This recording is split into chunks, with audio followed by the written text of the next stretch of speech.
I've got a secret. I would like to go over and personally escort our next guest on the show tonight.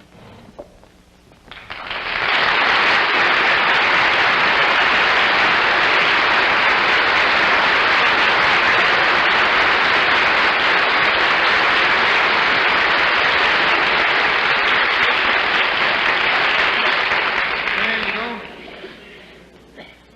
Now then, sir. Will you tell our panel, please? Let's get in a little closer. Do you mind if I pull you in, sir? There we go. Will you tell our panel, please, what your name is and where you're from? My name's Samuel J. Seymour. I'm from Maryland. This is Mr. Seymour from Maryland. And we brought Mr. Seymour all the way up from Maryland, and by golly, he got in a hotel and fell down the steps and gave himself a shiner. And we urged him not to come on the show tonight, as a matter of fact, and finally got in touch with his doctor, and the doctor said it was up to Mr. Seymour. Mr. Seymour said he wouldn't miss it. So here he is. And feeling apparently pretty well.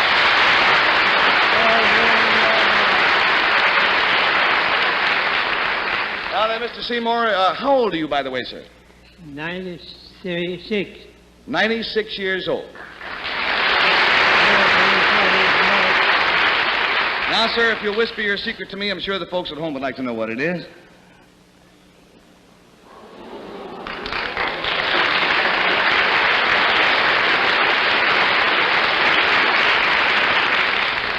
Well, now to help classify his secret, I will tell you it concerns something that he witnessed.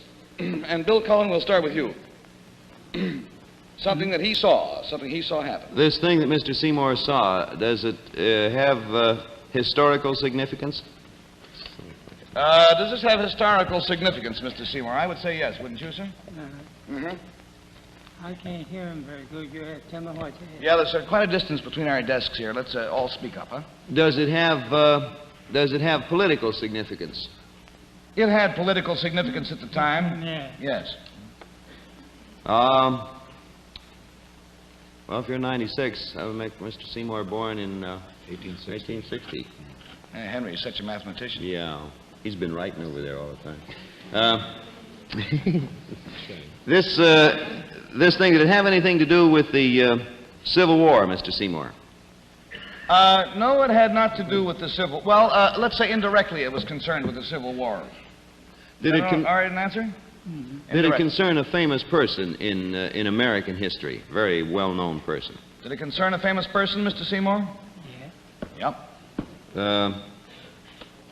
Would it help me to know who this person was? What did you say? He wants to know if it would help him to know who this person was, and he has to know who that is, yes. Did this man hold political office? Did this man hold political office, sir? Yes. $20 down and $60 to go, and we go to Jane Meadows. McKinley. Mr. Seymour. Henry is being his usual helpful self by whispering to Jane, McKinley. And I'm not listening. Mr. Seymour, would this person have ever been President of the United States?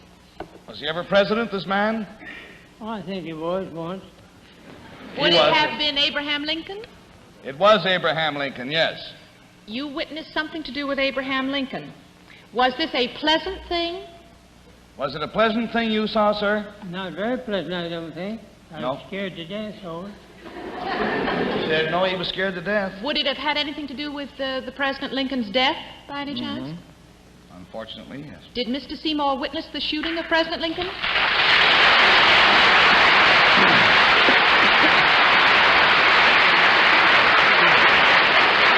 We found out about Mr. Seymour through a recent article in the American Weekly, and it said, I saw Lincoln shot. And this article is by Samuel J. Seymour, and it goes on to say that Mr. Seymour was 5 years old at the time. He had been taken to Ford's Theater by some good friends, and the curious thing was that when he was this youth, 5 years of age, when he saw Booth jump from the box to the stage, at which time he broke his leg, his only concern was not for the president, because he didn't realize that the president had been shot, but the poor man who fell out of the balcony.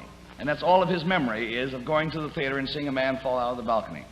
Sir, it's been a great joy and you might say an honor to have you are, by the way, the only living witness of that tragic event.